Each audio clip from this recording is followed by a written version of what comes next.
Summer holidays வந்தாச்சு நம்ம GT Holidays வந்தாச்சு. GT Holidays, South India's #1 travel brand. ஆனால் இந்த கடந்த 10 ஆண்டுகளிலே நாம் பார்த்து வருவது மாற்றுக் கட்சிகள் எங்கெங்கெல்லாம் ஆட்சி நடத்துகின்றனோ அங்கே அந்த ஆட்சியை மாற்றுவது, அந்த கட்சிகளை உடைப்பது போன்ற செயல்களைத்தான் இன்றைக்கு பாரதிய ஜனதா கட்சியினுடைய அரசு செய்து வருகிறது என்பதை நான் இங்கே குறிப்பிட்டு சொல்ல விரும்புகின்றேன். எனவே மாற்றுக் கட்சிகளை பழிவாங்குகின்ற மாட்டேன் என்று சொல்லிவிட்டு ஆட்சிக்கு வந்தவர் இன்றைக்கு மாற்றுக் கட்சிகள் ஆட்சி நடத்தும் மாநிலங்கள் மீதுதான் குறிவைத்து பழிவாங்கும் நடவடிக்கையை மேற்கொண்டு வருகிறார். அடுத்ததாக அதற்காக பழிவாங்குவதற்கு அவர் பயன்படுத்துகிற அடியாட்களாக தன்னுடைய இடியையும் அமலாக்கத்துறையை இன்றைக்கு பயன்படுத்தி கொண்டு அதன் மூலமாக பலரையும் அச்சுறுத்தி அங்கே யார் யாரெல்லாம் பாரதிய ஜனதாவில் அமலாக்கத்துறையினுடைய வழக்குகளில் இருக்கிறார்களோ அவர்கள் பாரதிய ஜனதா கட்சியில் சேர்ந்து விட்டால் அவர்கள் புனிதர்கள் என்று ஆக்கிவிடுகிறார்கள். சேராதவர்கள் மீது பழிவாங்கும் நடவடிக்கை தொடர்ந்து கொண்டிருக்கின்றது.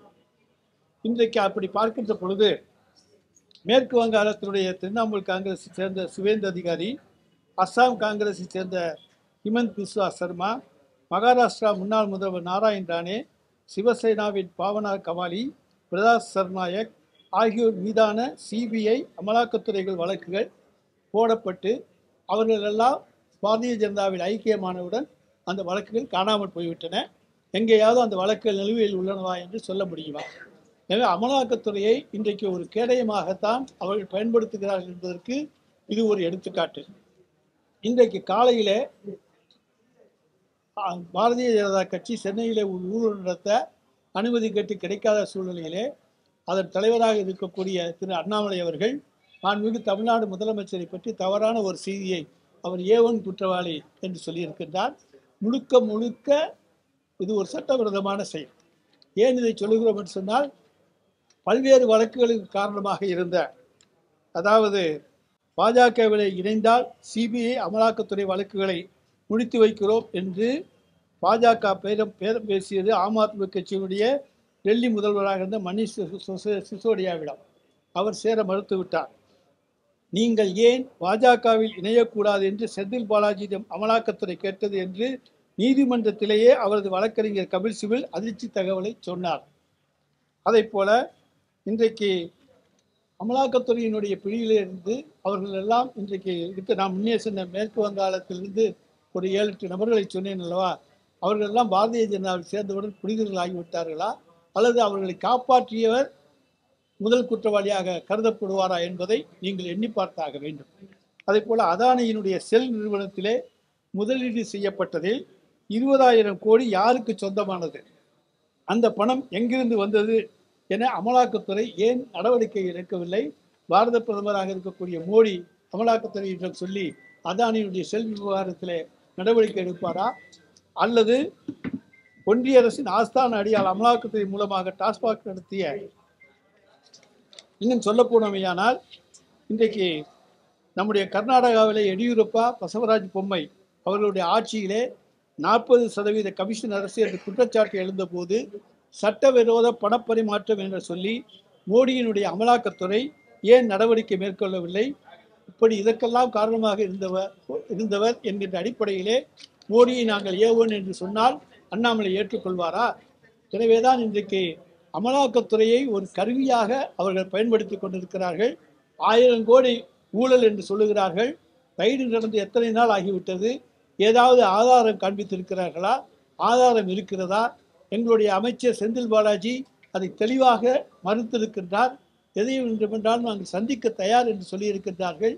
டெல்லி பாணியிலே தமிழ்நாட்டிலே அரசியல் செய்து விடலாம் என்று பாரதிய ஜனதா கனவு கண்டு கொண்டிருக்கிறது. தமிழக மக்கள் விழிப்புணர்வு மிக்கவர்கள். எனவே இங்கே எந்த விதமான பாரதிய ஜனதாவுடைய பாய்ச்சலும் இங்கே செல்லுபடியாகாது என்று நான் சொல்லிக்கொள்ள கடமைப்பட்டிருக்கின்றேன். நம்முடைய பிள்ளைகளுடைய கல்விக்காக ஒதுக்கப்பட்ட 2192 கோடி ரூபாயை பாரதிய ஜனதா கட்சி அரசு மும்மொழி கொள்கையை நாம் ஏற்றுக்கொள்ளவில்லை என்பதற்காக இந்தி திணிப்பை வலியுறுத்தி நமக்கு தர மறுக்கின்றது. அதை போல 100 நாள் வேலைவாய்ப்பு திட்டத்திலே ஏறக்குறைய 3000 கோடி ரூபாயை தமிழ்நாட்டுக்கு தர மறுக்கின்றது. ஆனால் இதையெல்லாம் கண்டித்து இன்றைக்கு மாநிலத்தில் இருக்கக்கூடிய பாரதிய ஜனதா கட்சி தமிழ்நாட்டு மக்களுடைய நலனுக்காக போராட தயாரா? போராடினாங்கன்னா ஒற்றை இலக்கத்திலிருந்து இரட்டை இலக்கத்துக்கு வருவாங்க. ஆனால் போராடுவதற்கு அவர்கள் தயாராக இல்லை. ஏனென்று சொன்னால் தமிழ்நாட்டு மக்களுடைய நலனிலே அவர்களுக்கு அக்கறை இல்லை என்பதை நான் இதன் மூலம் தெரிவித்துக் கொள்கின்றேன். எனவே இந்த காரணங்களால் இன்றைக்கு அமலாக்கத்துறை நடத்திய ரைடு என்பது தொடர்ந்து இதுபோல தமிழ்நாட்டிலே பழிவாங்கும் செயல்களுக்காக அவர்களை பயன்படுத்துகிறார்களே தவிர அவர்களால் எந்த விதமான குற்றச்சாட்டுகளும் கூற முடியாது. கூறினால் அதை சந்திப்பதற்கு நாங்கள் தயாராக இருக்கக்கூடியவர்கள் தான். எனவே எங்களுடைய மடியிலே கனம் இல்லை, வழியிலே பயம் இல்லை. எனவே நாங்கள் துணிச்சலோடு எதையும் சந்திக்கக்கூடியவர் தான் எங்களுடைய தமிழ்நாடு முதலமைச்சர் அவர்கள். இன்றைக்கு அவர் எல்லாவற்றையுமே தெளிவாக சொல்லி இருக்கின்றார். எனவே எதையும் சந்திக்கக்கூடிய ஆற்றல் உடையவர். எந்த தவறுக்கும் அவர் இடம் கொடுக்க மாட்டார், உடந்தையாக இருக்க மாட்டார், துணை போக மாட்டார். இல்லைங்க, போராட போகிற போது முன்னெச்சரிக்கை நடவடிக்கையாகவும் கைது செய்யலாம், அதில் ஒன்றும் தவறு கிடையாது.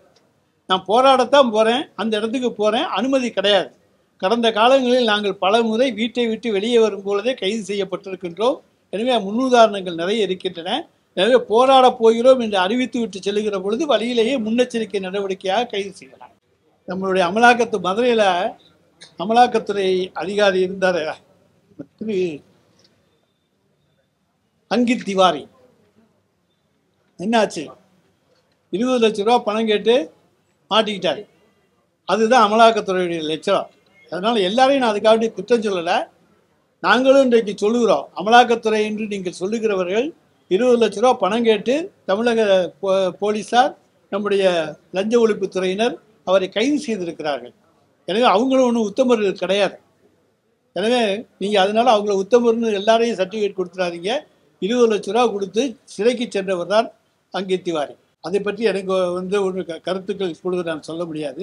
இன்றைக்கு இருக்க சூழ்நிலையில் தமிழ்நாடை பொறுத்த வரைக்கும் சுற்றிலும் எல்லா மாநிலங்களிலும் மதுவிலக்கு கிடையாது.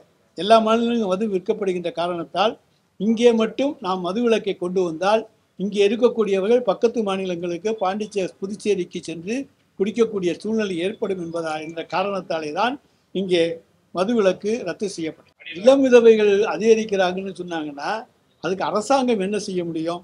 நாங்கள் எந்த தவறும் செய்யலை, அரசாங்கம் எந்த பொறுப்பு இதில் கிடையாது.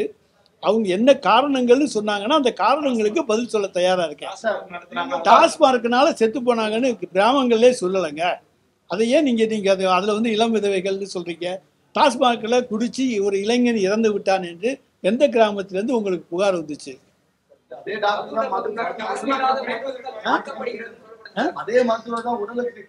சார் நாங்கள் கேட்டுன்னு தான் நாங்களும் சொல்கிறோம், குடிக்காதீங்கன்னு தான் நாங்களும் சொல்கிறோம், நீங்கள் குடிக்க போகாதீங்கன்னு தான் நாங்கள் சொல்கிறோம்.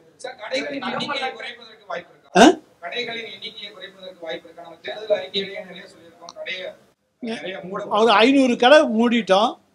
இன்னும் பாக்கி இருக்கக்கூடிய சந்தர்ப்ப சூழ்நிலையை பார்த்து அது மாண்புமிகு முதலமைச்சர் அவர்கள் முடிவு செய்வார்.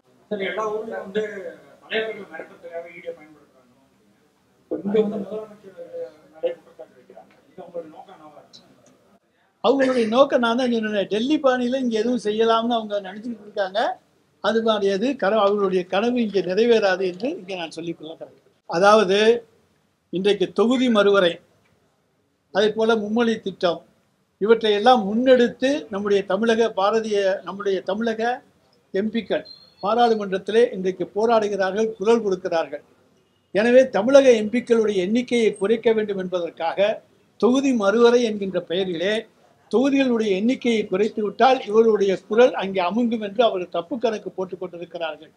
எனவே யாரெல்லாம் பாதிக்கப்படுவார்களோ இந்த தொகுதி மறுவரை மூலம் அவர்களையெல்லாம் ஒன்றிணைக்கின்ற சக்தியாக இன்றைக்கு மாண்புமிகு தமிழ்நாடு முதலமைச்சர் அவர்கள் இருக்கிறார்கள்.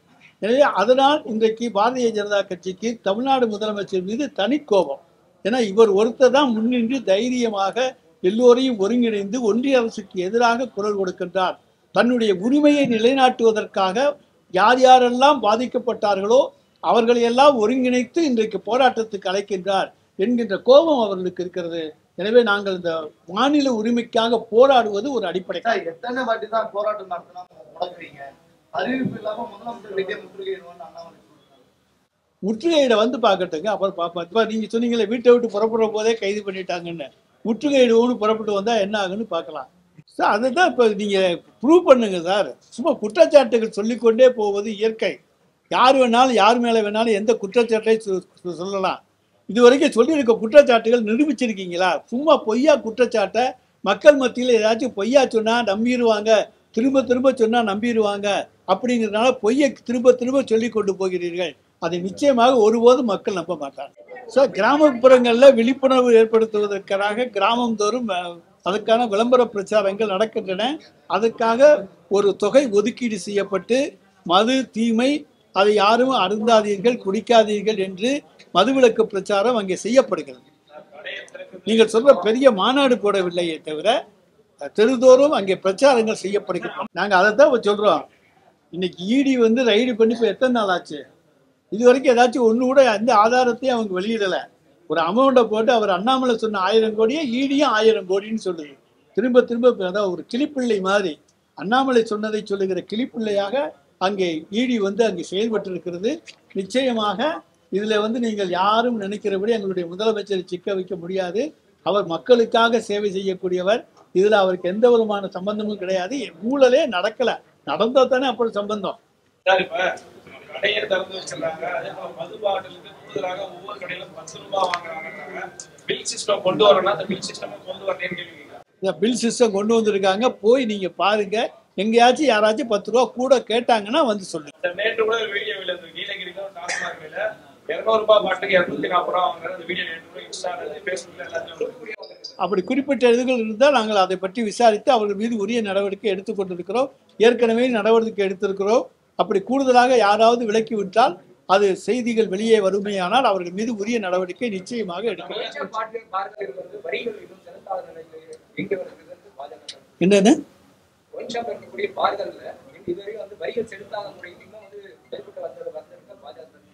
எந்த கடைக்கு வரி செலுத்தலைன்னு சொன்னாங்கன்னா ஏலம் தான். டாஸ்மார்க் அதாவது பார் ஏலம் தான். ஏலம் எடுக்காம எந்த கடை நடத்துறாங்கன்னு சொன்னாங்கன்னா நாங்கள் அந்த கடையை பார்த்தோம். எங்களுக்கு தெரிந்தவரை எல்லாமே டெண்டர் வைத்து ஏலம் நடத்தப்பட்டிருக்கிறது. ஏலத்தொகை வசூலிக்கப்படுகிறது. சார் இந்த டாஸ்மார்க்ல எங்க பில்லு வாங்க அதே திரும்ப திரும்ப வேற எதுவும் இருந்தா கேளுங்க, இல்லாட்டி விட்டுருங்க.